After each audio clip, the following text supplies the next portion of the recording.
السلام علیکم۔ سیاہ نیولا قسط نمبر 22 پیش خدمت ہے۔ دوشی سے دھوکہ کھا کر مجھے غصے کا ایسا دورہ پڑا جو اس سے پہلے کبھی نہیں پڑا تھا۔ میں نے کمرے کا تمام فرنیچر توڑ کے رکھ دیا۔ جتنے برتن اور اسباب کمرے میں موجود تھا سب کو اٹھا کر پٹخ دیا۔ دروازے کو مکے مارے۔ قریب تھا کہ کسی دیوار یا دروازے سے اپنا سر ٹکرا کر زخمی کر لیتا کہ کسی جھری سے سفید سے رنگ کا دھواں کمرے میں داخل ہونا شروع ہوا۔ لمحوں کے اندر پورا کمرہ اس دھوئیں سے بھر گیا۔ وہ عجیب ناگوار سی بو تھی۔ اس سے بچنے کے لیے میں نے دونوں ہاتھوں سے اپنی ناک کے نتنے پکڑے، لیکن میں چکرا کر گر پڑا۔ میری بے ہوشی کا دورانیہ چند گھنٹوں کا تھا یا چند دنوں کا، مجھے معلوم نہیں۔ جب میں ہوش میں آیا تو اپنے دماغ میں ٹھہراؤ سا محسوس کیا۔ بے ہوشی سے پہلے والے واقعات مجھے یاد ضرور تھے، لیکن اب ان پر اتنا غصہ نہیں تھا۔ میں اپنی جگہ اٹھ کر بیٹھ گیا۔ کمرے میں ہر چیز سلیقے اور قرینے سے رکھی تھی۔ یا تو میری بے ہوشی کے دوران اس کمرے کی صفائی اور ترتیب درست کر دی گئی تھی، یا مجھے ایک بار پھر کسی دوسرے کمرے میں منتقل کر دیا گیا تھا۔ ابھی مجھے ہوش میں آئے زیادہ دیر نہیں ہوئی تھی کہ کمرے کا دروازہ کھلا اور 4 سیاہ فام کمرے میں داخل ہوئے۔ ان میں سے ایک بولا، آپ کو مادام فیجی نے اپنے دربار میں طلب کیا ہے۔ کمرے سے باہر نکل کر میری حیرت کی انتہا نہ رہی۔ مجھے جو مسلسل چکر آتے رہے تھے وہ دراصل ہچکولے تھے، اور یہ کوئی مکان نہیں تھا، ایک بحری جہاز تھا۔ ایک سیاہ فام رہنمائی کے لیے میرے آگے چل رہا تھا۔ راہداری سے گزر کر ہم ایک بڑے سے دروازے پر پہنچے۔ اندر جا کر دیکھا تو انتہائی نفاست سے سجا ہوا ہال تھا۔ کسی بحری جہاز میں ایسے ہال کا تصور کرنا بھی محال تھا۔ اس کے آخری سرے پر ایک تخت بچھا ہوا تھا جس پر ایک سیاہ فام عورت بیٹھی تھی۔ وہ ایک خوبصورت عورت تھی۔ عام سیاہ فاموں کی نسبت اس کے نقوش کافی خوبصورت تھے۔ چہرے سے تو وہ ہرگز خوفناک نہیں لگتی تھی۔ اس نے سفید موتیوں کا لباس پہن رکھا تھا۔ اس کی آنکھوں میں بہت نرمی تھی۔ مسکرا کر بولی، آ جاؤ قاسم وجدان، ہم تمہارے دشمن نہیں دوست ہیں۔ مجھے اس بات پر حیرت تھی، یہاں تمام لوگ ایک دوسرے کی زبان آسانی سے بول اور سمجھ رہے تھے۔ میں نے کہا، جس انداز میں مجھے یہاں لایا گیا ہے، کیا مجھ سے دوستی کی امید رکھی جا سکتی ہے؟ وہ بولی، نوجوان، ہمارا انداز ایسا برا تو نہ تھا۔ ہم نے دوشی کی ڈیوٹی لگائی تھی کہ تمہارا بہت خیال رکھے۔ ویسے اگر دوشی تمہیں صاف صاف بتا دیتی تو تم آنے پر آمادہ نہ ہوتے۔ میں نے اپنی بے بسی چھپا کر باغیانہ انداز سے کہا، تو تمہارا کیا خیال ہے، اب میں تم سے تعاون کروں گا؟ بولی، ہم تمہارا تعاون حاصل کرنے کی پوری کوشش کریں گے۔ تمہاری آنکھوں میں ہمارے لیے نفرت ہے، لیکن ہم اس نفرت کو محبت میں بدلنا چاہتے ہیں، کیونکہ تم ہماری آرزوؤں کا مرکز ہو۔ میں نے کہا، میں اس طرح بلائے جانے پر احتجاج کرتا ہوں۔ بیٹھ جاؤ قاسم وجدان، تمہیں اس طریقے سے لے کر آنا ہماری مجبوری تھی، کیونکہ تمہاری زندگی خطرے میں تھی۔ میں نے بیٹھتے ہوئے کہا، پہلے یہ تو بتا دو مجھے کہاں لے کر جا رہی ہو؟ افریقہ۔ میں اپنی جگہ سے اچھل پڑا اور پوری طاقت سے چلایا، میں وہاں جانا نہیں چاہتا، کسی بھی قیمت پر نہیں۔ وہ بولی، ابھی اس بارے میں فیصلہ نہ کرو قاسم، تمہارا وہاں جانا بہت ضروری ہے۔ میں تمہاری ایک جانی پہچانی شخصیت سے ملاقات کرواتی ہوں، شاید وہ تمہیں پرسکون کر سکے۔ عقب کا دروازہ کھلا۔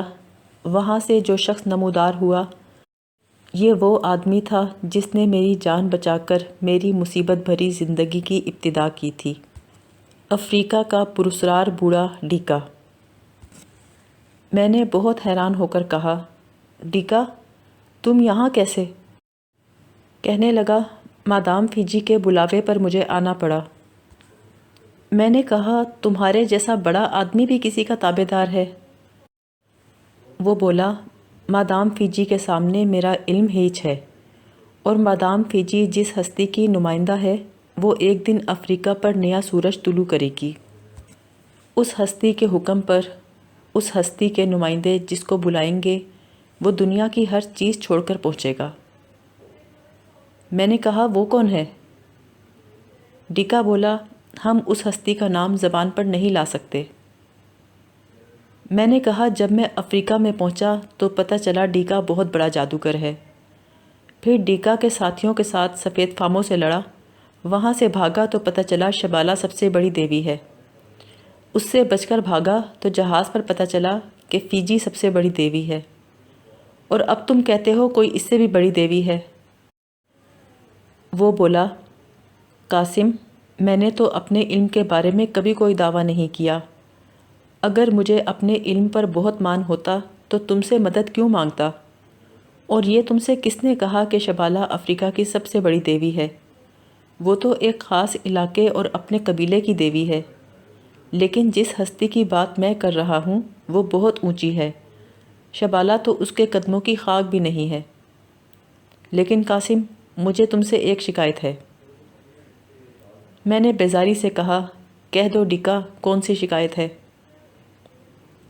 وہ بولا تم نے کلایا کو کسی کام کا نہیں چھوڑا، وہ ہماری تقدیروں پر تاریکی تعمیر کر رہی ہے، صرف تمہارے لیے۔ میرے لیے؟ ہاں، تم نے اسے اپنی محبت کے جال میں پھانسا ہے۔ اس نے مادام فیجی کے حکم کی تعمیل کرنے سے انکار کر دیا ہے۔ جو کچھ وہ کر رہی ہے سارے افریقہ کے مفاد کے خلاف ہے۔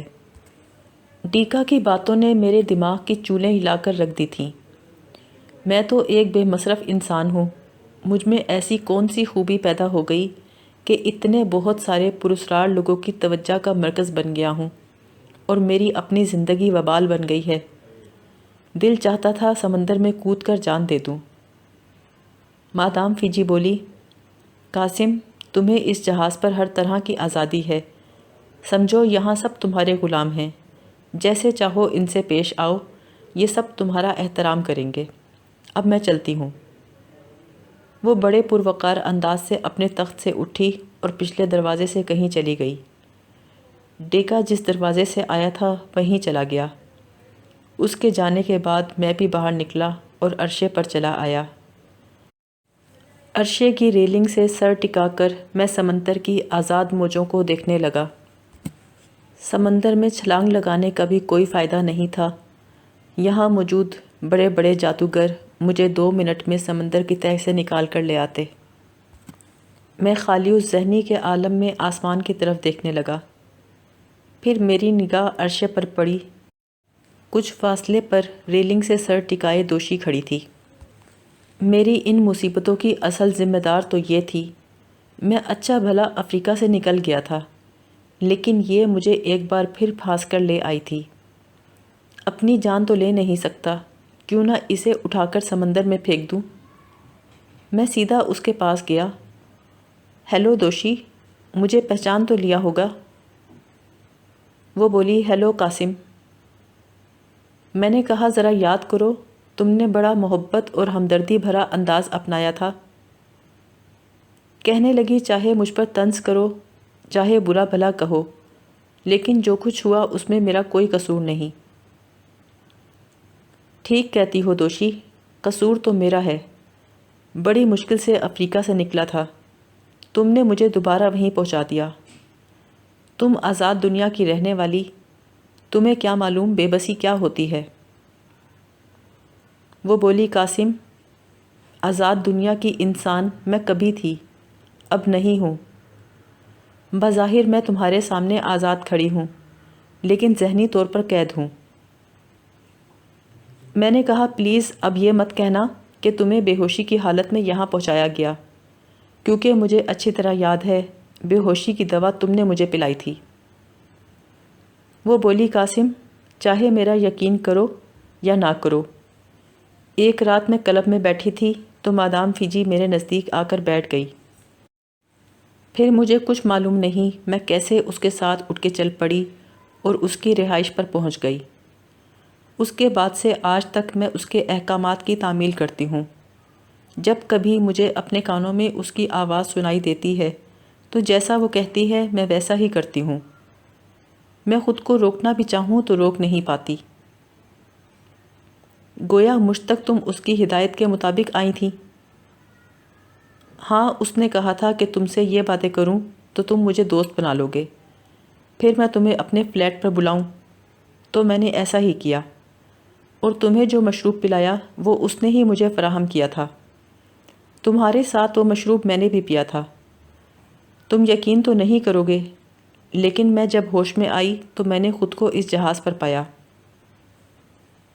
میں نے کہا، دوشی، تم سے تمام شکایتیں ختم ہو جائیں گی، صرف اتنا بتا دو میرے کمرے سے سیاہ پتھر کس نے اٹھایا؟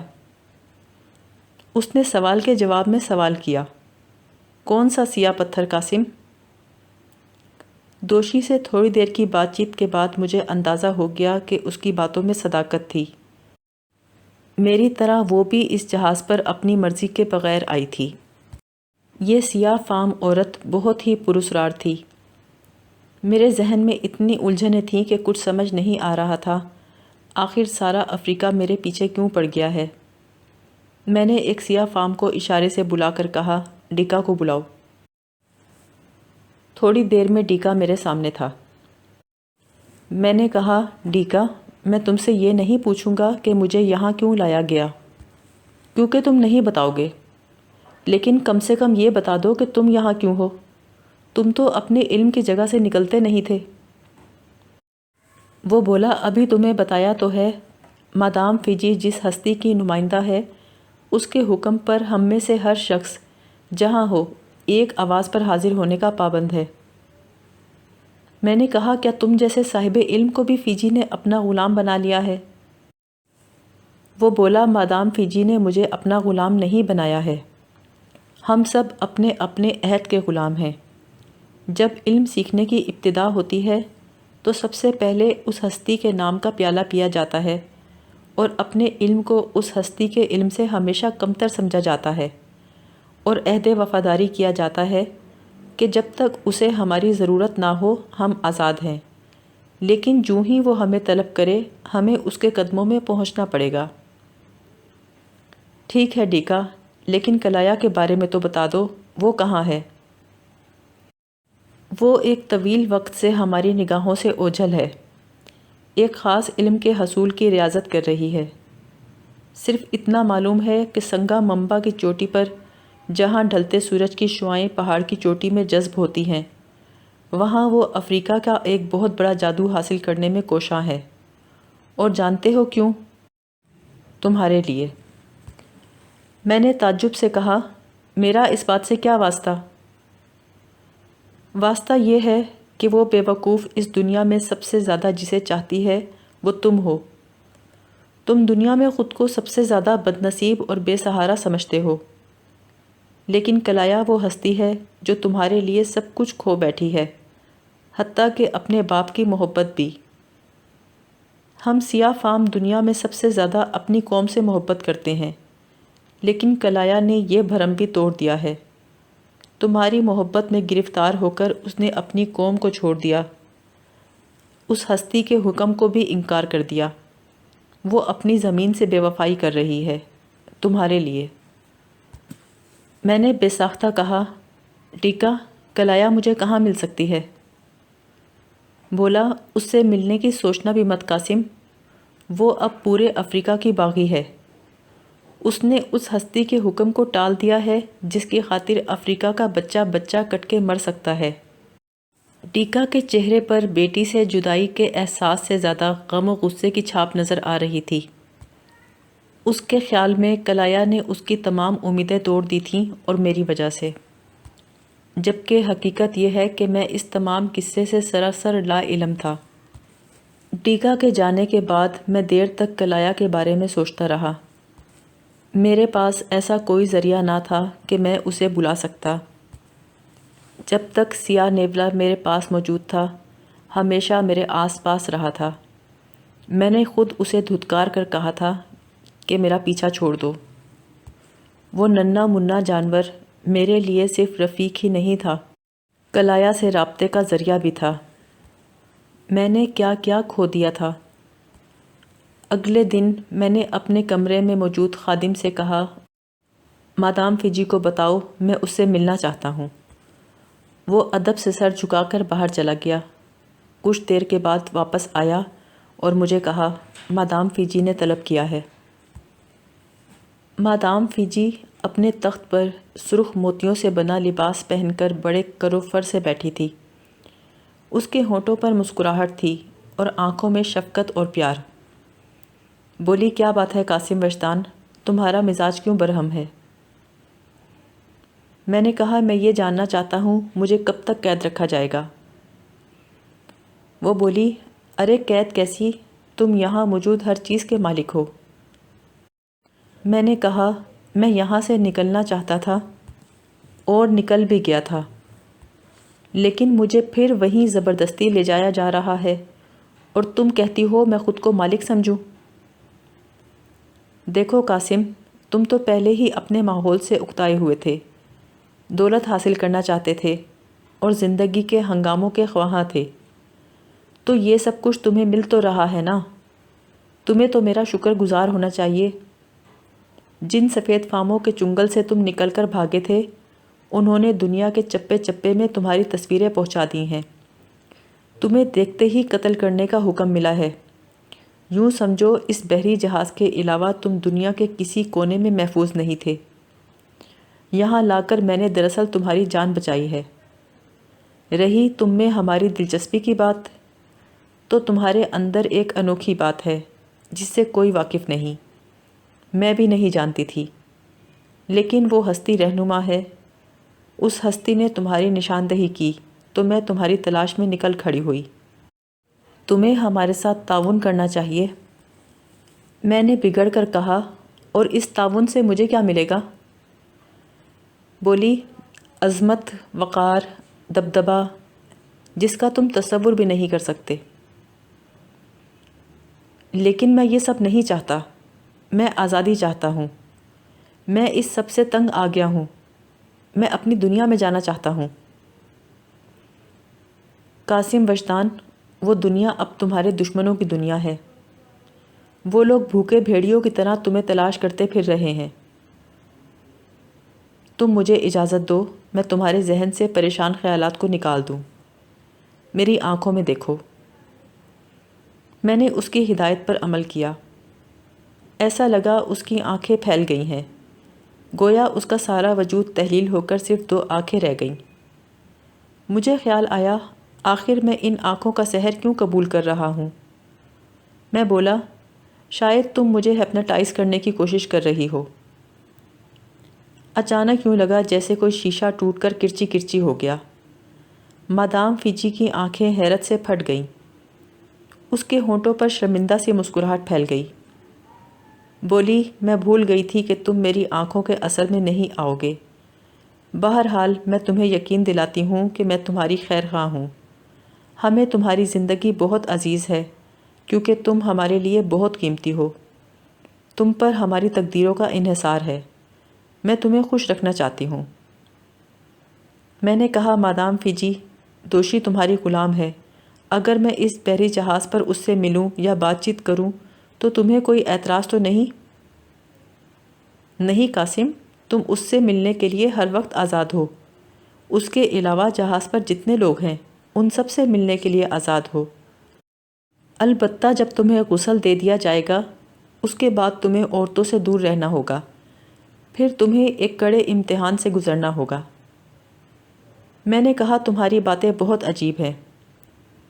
کہنے لگی، ابھی تو یہ باتیں عجیب لگ رہی ہیں، جب کچھ بن جاؤ گے تو ہمیں یاد بھی نہ کرو گے۔ میں نے دل میں سوچا، لعنت ہے اس بننے پر۔ مادام فیجی نے کہا، قاسم، کچھ پیو گے؟ میں نے کہا، پلا دو۔ اس نے آواز دی، توراس۔ میں اچھل ہی تو پڑا، سامنے سے توراس آ رہا تھا۔ ارے توراس، تم؟ اس نے مجھ پر ایک اچکتی سی نگاہ ڈالی اور مادام فیجی کے سامنے کھڑا ہو گیا۔ وہ بولی، توراس، قاسم کے لیے میرا خاص شربت سکون لے کر آؤ۔ وہ سر جھکا کر چلا گیا۔ میں تحیر سے اسے دیکھ رہا تھا۔ پھر میں نے فیجی سے پوچھا، گویا وہ سیاہ پتھر میرے کمرے سے تم نے غائب کیا تھا؟ بولی، ہاں قاسم، یہ ہماری مجبوری تھی۔ دو بہت بڑی طاقتیں یکجا ہو گئی تھیں، ایک تمہاری طاقت، دوسری توراس کی طاقت، دونوں مل کر ہمارے لیے مشکلات پیدا کر دیتی، لہٰذا ہمیں توراس کی طاقت کو اپنے قبضے میں لینا پڑا۔ تو گویا توراس اب تمہارا غلام ہے؟ وہ بولی، نہیں، توراس صرف اپنے عہد کا غلام ہے۔ وہ اس وقت تک میرا تابع دار ہے جب تک وہ سیاہ پتھر میرے قبضے میں ہے۔ اس وقت ہمیں توراس کی بہت ضرورت ہے۔ سینکڑوں سالوں کے بعد ایسے اشارے ملتے ہیں تو افریقہ کی ساری قوتیں یکجا ہو جاتی ہیں۔ شیطان آزاد ہو چکے ہیں، ان سے نبرد آزما ہونا آسان کام نہیں، لہٰذا ہم اپنی قوتوں کو یکجا کر رہے ہیں۔ اگر ہم منتشر رہے تو ہمارا کام ادھورا رہ جائے گا۔ ہمیں توراس کی سخت ضرورت تھی، ورنہ ہم اس کے لیے اتنی کوشش نہ کرتے۔